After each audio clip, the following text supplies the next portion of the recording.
Hello and welcome back to Shelf Centered. This is Bryce, and here's where we talk about our top shelf news. This is science fiction, fantasy, horror news that relates to the books and the media and all kinds of things that what piques my fancy. Here we are. I always start with the book, so let's jump on into it. I've already got an update to my anticipated books for next year. That is going to be The Bloody Chorus by John Marco. I literally was just talking about it in a video, and then I completely spaced it.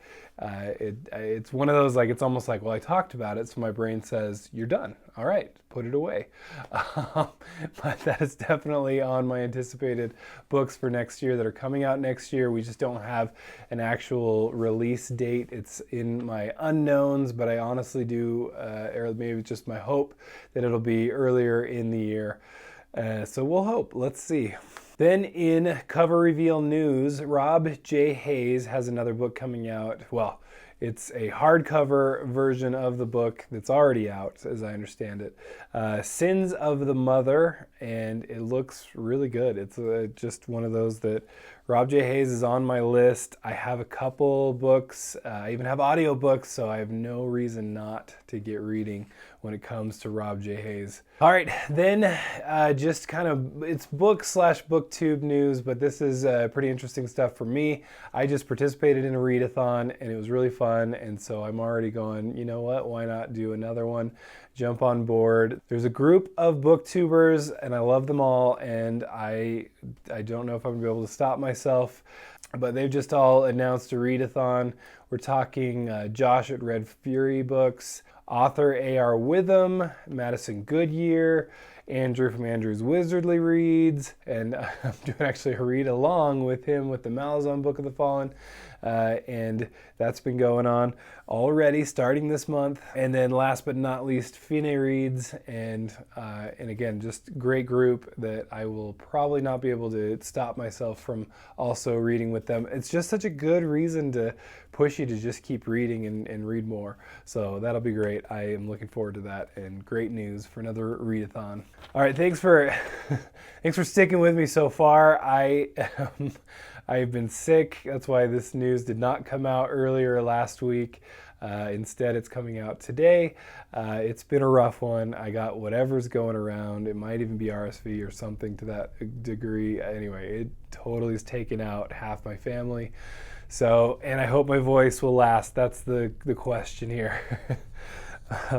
But jumping into media news, I wanted to get into the big one. The big one that is, as we all know, Henry Cavill.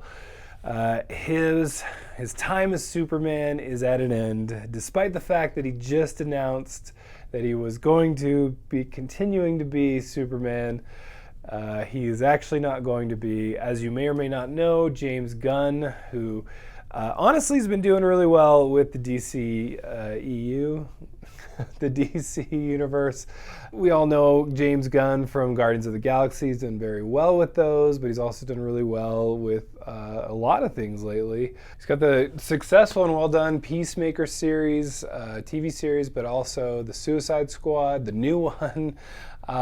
He's been doing well with DC, so I understand why they're, I mean, it seems like it's, he's kind of almost like the showrunner for the DC universe going forward, not unlike a certain Kevin Feige. At least that's kind of what I'm understanding.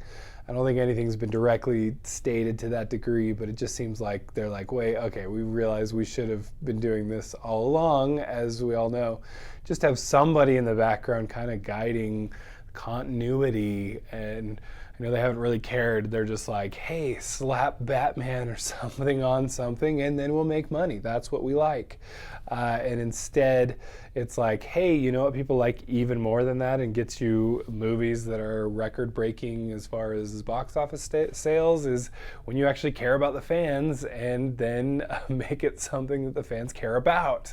So I like that. It's good. This is a good news. But with that news, we do have Henry Cavill is leaving as Superman. He's out now. He's poor guy. Now he's out as The Witcher. I thought there's been some funny commentary, like man-carrying thing, like Now that you're out, what are you even doing next? But luckily, it seems like we're already jumping into more things. But I don't think, well, I don't know. What I gather from the tweet thread from James Gunn, Cavill is definitely still like committed to something as Superman, or at least in the DCU. It seems like because they're going really young with Superman. Anyway, my first instinct was kind of to go, look, why can't we, if we're going to reboot again, because we have to reboot everything every year or two, I think now, which is obnoxious, but why can't we just reboot with Cavill in it? Why not? Why wouldn't he just be the one that we reboot with? We can all just ignore everything that's gone before. Sure, I'm fine with that. That was my kind of first gut instinct, not really understanding Gunn's plan. I think, one, we can trust Gunn and just kind of get used to somebody new, but it does seem like Cavill's still going to have a healthy relationship with it. So, I mean, whether that's like flash forwards or backwards, or I don't know, maybe he's the father. He's Jor-El, right? I don't know my Superman lore enough. I was a Marvel guy growing up, but I think that's good news. And then in maybe even better news for Cavill, that he's also attached right now. We all know how this goes lately with how DCU has been just taking out left and right projects that they're just not even doing anymore. Which again makes sense. They're kind of having to clean house here. But Cavill's attached to a Warhammer 40K movie, and that's a huge, like, all kinds of, I mean, from games to books to miniatures, right, to anything. All kinds of things, but just a huge universe there. That's kind of a cool idea to get him attached to, and so I think that'll be fun and make me go dip my toes into the whole reason we have grimdark as even a term, which is from Warhammer 40K.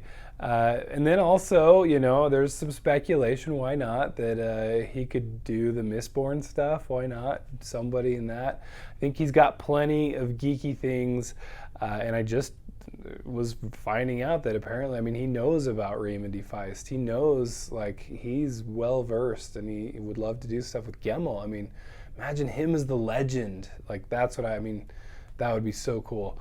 Him and Legend, that's what needs to get done. Because it's I feel like a pretty standard, stock, straightforward story there. But just with a cool, just great quotes. And anyway, I think that would just be really awesome. But anyway, I think he'll land on his feet, as super frustrating as it is. So I think Man of Steel did pretty well. I thought he was used really poorly in Justice League. It was almost just like, he's too powerful and we have no idea how to use him, but we want to use everyone else. And we have to somehow utilize Batman without powers, even though everyone has these ridiculous, crazy powers. And Superman would just put that over the top. I don't know. Anyway, I feel like there's ways to deal with that, but that was not addressed. And even if whatever version, the Whedon or the Snyder version, whatever one, it just was like, let's not use Superman. Let's throw him in a corner. You put baby in a corner, okay?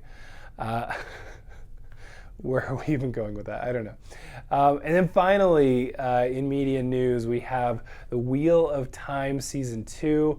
I was just watching Rafe Judkins did an interview with Dragonmount. Pretty interesting interview, good, definitely worth checking out. But Rafe Judkins, as we all know, is the showrunner for the Wheel of Time TV series. He talks about already working on season 3 of the Wheel of Time. Let's see how season 2 goes. I was pretty frustrated with season 1. I really held out hope, and I liked plenty of things, and still have a little bit of hope left for season 2, even though it was mostly dashed, which was surprising news to find out also in that stream that. And that was my first. I know not everybody found out, probably other places, but that he's also going to be the showrunner for God of War, the video game adaptation, which apparently is going to Amazon. I can't, I'm like, really? I know, I mean, I get that Wheel of Time did pretty well for views, but I don't know, I'm just like, after the general kind of, everyone had a chance to kind of step back and actually think through the nonsense that season 1 seemed to be. I'm like, what do we're giving him more shows now? Anyway, I don't know. I'm not in charge of where the money goes, that's for sure. But I don't know. I guess a lot of people liked it, maybe. I felt like a lot of the circles that I run in were pretty disappointed and frustrated. So just a lot of things that just didn't make sense. This whole hide the ball mentality of the J.J. Abrams, I just feel like, can we get over that? Can we say officially that just does not work? It's not. It just doesn't lead to like a long-running show, a good show. It's a good for the moment, for maybe for a season, but it's like, did we really have to hide the ball on who was the dragon? Like, the majority of the people watching the dang show know who the dragon is the first episode. I don't know, that's my guess. But why even make that a thing? Why did it have to? Because it was so integral to his fight to the dragon, to Rand's fight with himself and everything, to just fight with himself about just what he was even doing, about using the power, about and especially with the taint on there, and it just makes it such a better fight there anyway than to just like, oh well, this one stupid thing that we have. And then it was such a disappointing, lame reveal because it like suddenly just had to happen. Anyway, so many frustrations the more I've thought about it. But again, I'm giving it a second chance. We're going to see how season 2 goes. Let's hope it goes well. That's why I looked it up. That's why I wanted to see. I thought it would be coming out this year, but this is my frustration. It's the best of worlds and the worst of worlds, right? Like, I love the time that people are given to like make good quality stuff. Nothing has to be just out every single year. But at the same time, I feel like artists, and I consider myself one to a degree. Now, I'm not a talented one by any means, but if we're not given, if I'm not given, even just in my legal practice, deadlines, I don't know if much would even get done, to be honest. And then I just know that is how artists kind of have to function, is you have to be given some kind of thing to like make the juices flow. That's why some of my favorite community episodes exist, because there was a time crunch, something had to happen, boom, and just genius was created. But at the same time, I like having plenty of time to make things good. I can't hate on that. It just is getting frustrating that you like get into a show and you have to wait so long, and especially when you have actors at certain ages, like you can't wait like too long. Otherwise, things just stop making sense when people start aging up. But so you got to stick to some kind of schedule. But anyway, those are my couple of thoughts there on the news. Hopefully, I can't believe my voice lasted this long. I've been struggling. We'll see. We got some good end of the year posts coming up.